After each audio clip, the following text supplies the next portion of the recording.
Washing मशीनें, refrigerator और बड़े बड़े फर्नीचर, एक विशाल हॉल इनसे ठसाठस भरा है। यहाँ करीब 100 ट्रक रोज आते हैं और जर्मनी के नॉर्थ राइन वेस्टफालिया के हेर्मेस वापसी केंद्र तक माल लौटाते हैं।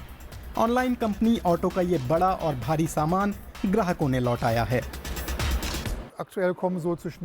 रोजाना 3 से 4 हजार चीजें आती हैं, लकड़ी या बिजली की, टीवी या वॉशिंग मशीन। ज्यादातर सामान इलेक्ट्रॉनिक ही होता है, जिसमें डिलीवरी के दौरान कोई खराबी आ गई होती है या ग्राहक को पसंद नहीं आया होता है। साउंड क्वालिटी भी इसकी वजह हो सकती है। कारण बहुत से हैं। कुछ ग्राहक 5 साइकिलों या सोफों का ऑर्डर देते हैं लेकिन रखते एक ही हैं। कपड़े और दूसरे ज़रूरी सामान के साथ भी यही होता है। अच्छी बात है कि ऐसा हमेशा नहीं होता, लेकिन लॉजिस्टिक स्पेशलिस्ट परेशान हो जाते हैं। एक ग्राहक को एक फ्रीज़र चाहिए था, लेकिन गलती से उसने 4 खरीद लिए, तो 3 वापस जाएंगे। ये सिर्फ एक मिसाल है। या बड़े टीवी को ही लीजिए, ग्राहक डिलीवरी लेने से मना कर सकते हैं क्योंकि उन्हें यकीन ही नहीं होता कि उनके पास इतना विशाल टीवी आ गया है, क्योंकि ऑर्डर करते समय साइज का तो सोचा ही नहीं था। आकार या वजन जो भी हो, वापस आने वाले हर सामान को खोलकर देखा जाएगा कि ट्रांसपोर्ट में कोई डैमेज, डेंट या खरोंच तो नहीं आई, सामान इस्तेमाल तो नहीं हुआ या जस का तस है। डानियल राइजिंगर के मुताबिक वापसी का ज्यादातर सामान सीधे सेल्स को लौटाया जा सकता है। वो लौटाए हुए फ्रिज और फर्नीचर चेक करते हैं। कभी कभी तो उनका सामना कुछ बड़े ही अप्रिय अनुभवों से होता है। बिल्कुल, कभी कभी हमारे पास बहुत ज़्यादा इस्तेमाल हुआ सामान आता है जो अंदर से पूरी तरह बर्बाद होता है। खाने का कोई टुकड़ा गिरा हो तो कभी किसी सामान पर फफूंद लग जाती है। नमी आने से सामान बिल्कुल बेकार हो जाता है, फिर कोई इलाज नहीं। रीसेल में भी नहीं डाल सकते, इस लायक वो होते ही नहीं हैं।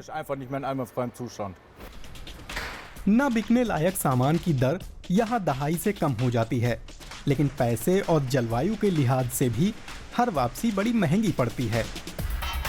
फर्निशिंग की स्पेशलिस्ट कंपनी होम 24 के साथ यही हुआ।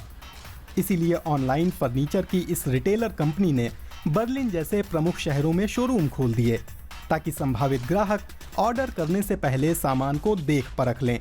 न सिर्फ फैब्रिक कवर को देख सकते हैं, बल्कि छू भी सकते हैं। इससे ग्राहकों को अपनी पसंद के रंग या आकार की चीजें खरीदने में सहूलियत होती है।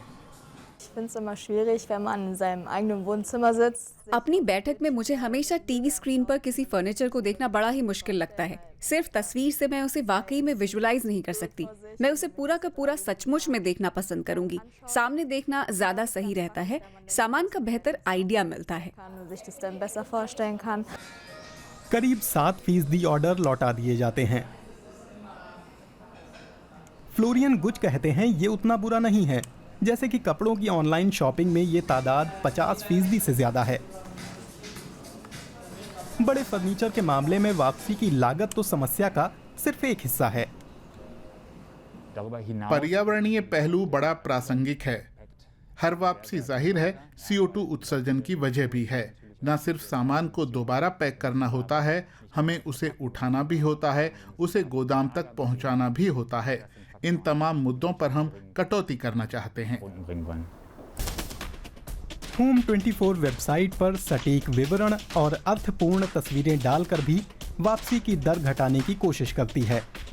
किसी खास सामान की मांग अगर ज्यादा है तो कंपनी का अपना फोटो स्टूडियो कुछ ही घंटों में नई या अतिरिक्त तस्वीरें खींच लेगा। ऐसी चीजों की तस्वीर भी ली जाती है जो रंग या आकार में वेबसाइट से अलग होने की वजह से अक्सर लौटा दी जाती हैं। कंपनी की अपनी वर्कशॉप माल ढुलाई के दौरान हुए नुकसान की मरम्मत भी कर सकती है, तब सामान को फेंकने की नौबत नहीं आती। इंस्टॉलर जिक्स्टेन वार्नकिन कहते हैं कि उससे कंपनी का खर्च भी कम होता है और इकोलॉजिकल फुटप्रिंट भी कम होते हैं।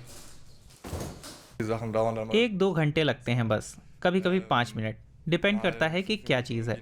कैबिनेट, कुर्सी, शेल्फ, सोफे या साइड बोर्ड, यहाँ तक कि तमाम किस्म की सजावटें। हर रोज़ ये चीज़ें यहाँ पहुँचती हैं। थोड़ी टूटी हुई, खरोंच लगी हुई या किसी का कोई हिस्सा निकला होता है। और अगर खरोंच या टूटे हिस्से पूरी तरह से मरम्मत नहीं हो पाते तो उन्हें योसेफिन डुइमडे को भेज दिया जाता है B ग्रेड सामान की दुकान में बेचने के लिए। इस तरह होम 24 बिल्कुल ही नए ग्राहकों को भी खींच सकता है और कुछ फेंकने की जरूरत भी नहीं पड़ती। ज्यादातर दंपति होते हैं जो नए घरों में मूव करते हैं। जेब पर बोझ ऐसा होता है जिसे अनदेखा नहीं कर सकते। यहाँ रखा सामान हफ्ते से ज्यादा नहीं टिकता और हमारे पास एक्स्ट्रा स्टोरेज भी नहीं है।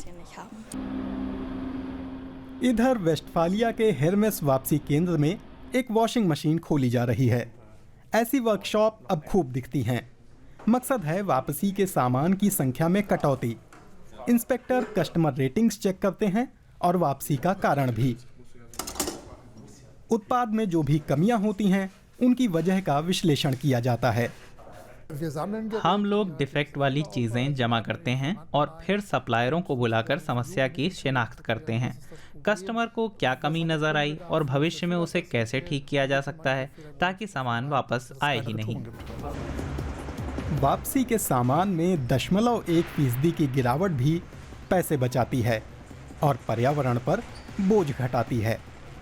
पूरे जर्मनी में ट्रकों के सैकड़ों चक्कर बचते हैं हर रोज।